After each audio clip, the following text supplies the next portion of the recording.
नर्मदे हर दोस्तों। आशा करता हूँ सभी लोग ठीक है और तंदुरुस्त है और खुश है। तो आप ये पीछे देख रहे हैं सब, पीछे का जो सेटअप होगा, मैं आज से ये सोच रहा हूँ कि जो पीछे होंगे ने वो सिर्फ माँ नर्मदा जी के जो अच्छे अच्छे दृश्य होंगे वो लगा दिए जाए, क्योंकि वीडियो देखते देखते उनका भी आनंद हो जाएगा। ऐसा लगेगा माँ नर्मदा जी के पीछे बैठा हूँ और वहीं पे मैं बोल रहा हूँ और आपको भी अच्छा लगेगा, दर्शन होते रहेंगे वीडियो के मार्फत। तो आज का सवाल पूछा है एबीसी, ऐसा उनका नाम उन्होंने ओरिजिनल नाम नहीं लिखा है। उनके जो जहां से कमेंट करते हैं उस पे एबीसी ही आया सिर्फ। तो उन्होंने पूछा है कि किस समय परिक्रमा चालू करनी चाहिए या कौन सा समय ठीक रहेगा। तो इस पे बहुत मैंने वीडियो बना चुका हूं पहले और आज मैं संक्षिप्त में उसकी जानकारी दूंगा एक ही वीडियो में, उसी बात पे हम बात करेंगे। तो चलिए, किस समय होना चाहिए परिक्रमा चालू। तो दोस्तों, परिक्रमा चालू होती है नवंबर के देव उठनी एकादशी से शुरू हो जाती है। देव उठनी एकादशी, देव उत्थान एकादशी उसको बोलते हैं या देव उठनी एकादशी बोलती है।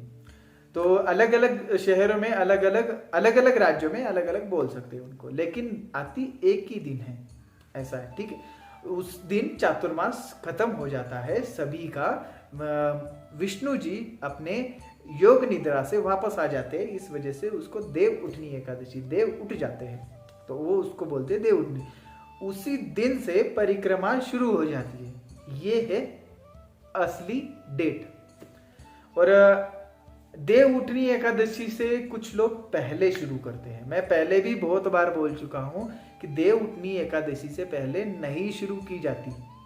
वो जो शुरू करने वाले होते हैं वो संत होते हैं, उनकी एक महीने पहले हो जाती है। दसरे के बाद उनकी चातुर्मास उनका खत्म हो जाता है, तब वो उठा सकते हैं। जिन्होंने पूर्ण संन्यास लिया है उनकी बात कर रहा हूं, जो संत है, जो प्रॉपर दीक्षा लेके संत हुए हैं, उनकी वो खत्म हो जाता है चातुर्मास। लेकिन जो गृहस्थ जीवन में है उनका चातुर्मास देव उठनी एकादशी से ही खत्म होगा। ठीक, तो इस वजह से जो भी जाना चाहता है देव उठनी एकादशी के बाद या उसी दिन जाए तो ठीक रहेगा। अब हम मौसम की बात करते हैं। मौसम कैसा रहता है इस साल जो 2022 है, दसरे के बाद इतने सारे लोगों ने उठाई है परिक्रमा, जो कि गलत किया है बहुत। ऐसा नहीं है, नियमों में नहीं है दोस्तों। लेकिन कुछ लोग मेरे को फोन करके बोलते हैं कि हमने तो उठा ली है, हम तो ऐसा ही करते हैं और ऐसी सब लोग तो उठाते ही है तो हम भी उठाएंगे, और फिर वहां पे तो इतने सारे लोग क्यों उठाते हैं। लेकिन क्या है दोस्तों, मैं आपको एग्जाम्पल देता हूँ। देखिए, आपका परीक्षा है स्कूल में आपकी परीक्षा है 25 तारीख को, ठीक है। लेकिन आप बोलोगे कि मैं तो 20 तारीख को ही पेपर देके खत्म कर दूंगा, मैं 25 को क्यों दूं, जब 20 तारीख को मेरा पढ़ाई तो पूरी है, 20 तारीख को ही मैं पेपर देके खत्म करूंगा। तो ऐसा चलेगा क्या? जो नियम है वो तो नियम ही है ना, तो नियम को कोई बदल नहीं सकता। आप नकार दो, कुछ भी कर दो, लेकिन उसका कुछ फायदा नहीं होने वाला। ठीक, और मौसम उसी टाइम बनता है। मौसम क्या है, मौसम के चक्कर में बहुत सारे लोग जाते हैं कि मैं तो ठंड में ही पूरी करूंगा, मेरे को गर्मी लगनी नहीं चाहिए बिल्कुल। तो आप इसलिए जाते हो क्या कि आपको गर्मी नहीं लगनी चाहिए?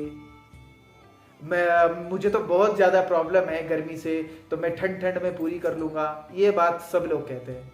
लेकिन ऐसा नहीं है दोस्तों। अगर इतना आपको इतना कष्ट सहने ही नहीं है तो फिर क्यों जाना? आप रहिए, घर में रहिए आराम से, और YouTube के जरिए देख लीजिए आप परिक्रमा। वो मानसिक परिक्रमा होगी, वो ज्यादा फल देगी आपको, क्योंकि आप मन से वहां गए हो, वो अच्छी बात है। और मां नर्मदा जी के दर्शन करने हैं, जाइए, दर्शन करके आ जाइए, ऐसे भी करिए। लेकिन ये ठंड में उठाना फिर ठंड में पूरी करना, ये ठीक नहीं है। क्योंकि जो मौसम दिए गए हैं, सारी चीजें हमको एक ना एक दिन सीखनी होती है। ठीक, तो गर्मी भी देखनी है, ठंड भी देखनी है, और हो सके तो बरसात भी देखनी है। तो देखिए दोस्तों, इन चीजों में ना अपना ही एक आनंद है। अगर आप ठंड में परिक्रमा उठाते हैं तो ठंड का आनंद तो ले लेंगे, हाँ ठंड में ऐसा ऐसा चीजें होती है, नई नई चीजें होती है हमारे साथ, कभी जिंदगी में ऐसी नई चीज हुई तो ऐसी चीजें होती है। अगर हम गर्मी में उस टाइम पे वहां पे है ही नहीं तो गर्मी की कैसी पता लगेगी। गर्मी का अपना आनंद है कि पसीना बह रहा है पूरा, हम इतना वजन लेके चल रहे हैं, वो दोस्तों अपना ही आनंद है। और जब एक पेड़ दिखता है तो ऐसा पूरे पूरे मतलब एरिया में कोई भी पेड़ नहीं है और अचानक से एक पेड़ दिखता है, वहां पे ठंडी ठंडी छांव है और उस तपती गर्मी से हम जाके वहां पे बैठ रहे हैं, वो कितना बड़ा आनंद है दोस्तों। ऐसा आनंद कब मिलेगा? जब हम वो टाइम पे रहेंगे तब। आप ठंड में ही घर चले जाओगे तो फिर गर्मी में कहां से आनंद लोगे। फिर अगला आता है बरसात का मौसम। अब गर्मी के बाद थोड़ी थोड़ी कभी कभी बरसात हो जाती है, जल्दी आ जाती है या फिर कभी, तो बरसात में क्या होता है, हम पूरे कहीं पे कुछ मिल नहीं रहा है, हमारे सर के ऊपर छत नहीं मिल रही और हम पूरे भीगते हुए जा रहे हैं। और मां नर्मदा जी का मुख में नाम है। और वो जब हम उस मिट्टी पे जब बरसात की पहली बूंदें पड़ती है, वो जो महक आती है, खेतों में सब कुछ देर पहले गर्मी थी और उसके बाद एकदम से ठंडक हो जाती है, वो महसूस, वो शरीर का जो तापमान है वो एकदम से गिर जाता है, वो आनंद अलग ही है दोस्तों। वो मिट्टी की खुशबू पहले बरसात की वो अलग ही है, वो तभी मिलेगी जब आप रहोगे वहां पे। और दूसरी बात, मां नर्मदा जी के किनारे होंगे तो मां नर्मदा जी के एकदम जल स्तर पे वो बूंदे आगे छपाछप गिरेगी ना, तो वो आनंद अलग ही है, उसका आवाज सुनने में अलग ही है और वो देखने में अलग ही है। और ऐसी झड़ियां लगती है ना बरसात की कि यहाँ ऐसे लहर चलती है, वो भी मां नर्मदा जी के पानी में नहीं, हवा में लहरें चलती है, वो पानी की, कहीं पे हवा, कहीं पे पानी, कहीं पे धुआं जैसा, बहुत अलग आनंद है दोस्तों। वो सही टाइम पे आप सही में परिक्रमा सही करोगे तभी हो पाएगा। मैं आपको आनंद के विषय में बात कर रहा हूं जो आप परिक्रमा में ले सकते हैं दोस्तों। मैं ये भी बोल सकता हूं कि ऐसा गलत ही है, लेकिन देखिए जितना सही है और जिसके लिए बनाया गया है वो हमें फॉलो करना होगा। हम कोई देवी देवता नहीं है जो कि हम तोड़ के आगे चले जाए, ऐसा नहीं है। और शूलपानी की बात करता हूं मैं, तो मैंने कभी भी वो एक्सपेक्ट नहीं किया था कि मेरे जिंदगी में ऐसा भी कभी होगा। शूलपानी में क्या हुआ था, लखनगिरी बाबा आश्रम, सुबह उठा और सुबह जानबूझ के हमें जल्दी उठना पड़ा क्योंकि वहां पे कोई भी टॉयलेट की सुविधा नहीं है, तो अंधेरे में ही करना पड़ा, ठीक। तो फिर हमें जाना था, जल्दी जल्दी उठे और जो पानी का जो तापमान था, जो वातावरण में तापमान था एकदम बिल्कुल ठंडा, और ऐसे कुड़कुड़ाते हुए मैं मैया जी के पास में गया स्नान करने के लिए। लेकिन जैसे ही मैं पानी में हाथ पैर डाला और डुबोया और पानी लिया, वो गर्म था पानी। वो अनुभव आपको ठीक टाइम पे ही मिलेगा। अगर मैं, देखिए मैया जी का पानी का एक मैं बता दूं, जैसे ही पहली किरण पड़ जाती है मैया के पानी में तो वैसे ही पानी ठंडा होने लगता है, जल ठंडा हो जाता है।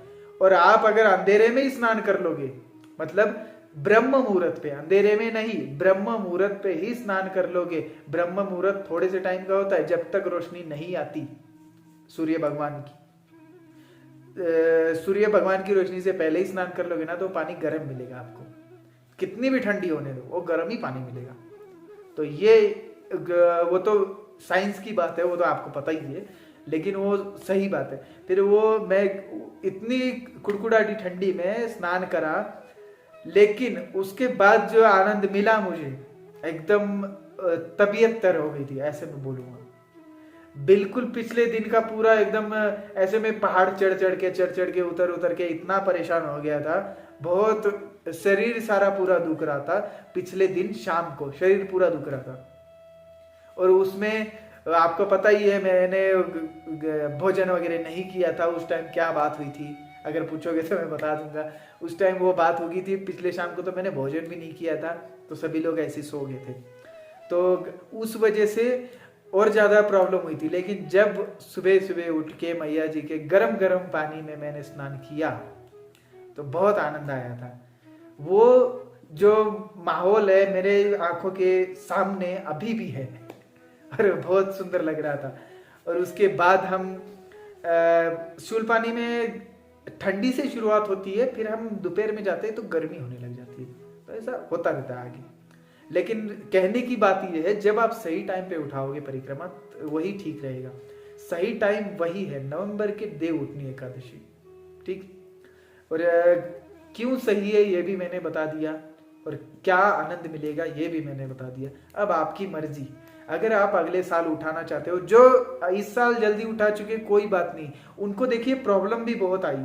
मैंने बहुत सारी लोगों से सुनी है कि हमने जल्दी की, नहीं करना चाहिए था।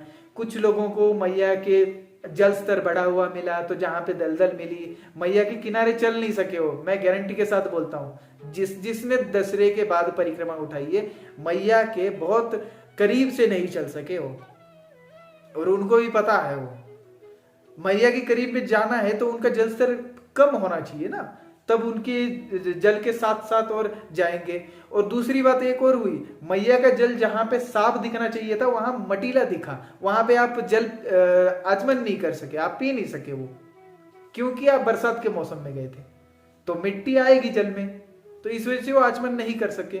अब अगर नवंबर के बाद में जाते तो बिल्कुल जल साफ हो जाता है, ऐसा ट्रांसपेरेंट जल हो जाता है, नीचे के पत्थर दिखते हैं, तो जल को देख के ऐसा लगता है कि अभी मैं पी लूं, प्यास लग जाती है जल को देख के। मेरे साथ तो हमेशा ऐसा होता था तो ये आनंद आप मिस कर गए। लेकिन अगले साल उठाने वाले जो है उनको मैं बताऊंगा देव उठनी एकादशी से ही शुरू करिए, ठीक है। तो ये सही समय मैंने बता दिया है। तो चलिए आज के लिए इतना ही। अगले वीडियो में नया सवाल, नए एक्सपीरियंस, नए आनंद के साथ। और जिन्होंने भी चैनल को सब्सक्राइब किया है उनके लिए दिल से धन्यवाद, और जिन्होंने भी चैनल को सब्सक्राइब नहीं किया है जल्दी से कर लीजिए। सही वीडियो सही टाइम पे आपको सही मिल जाएगी। तो आप आनंद लेते रहिए राम राम इंडिया चैनल का, आपका अपना चैनल। नर्मदे हर हर हर महादेव।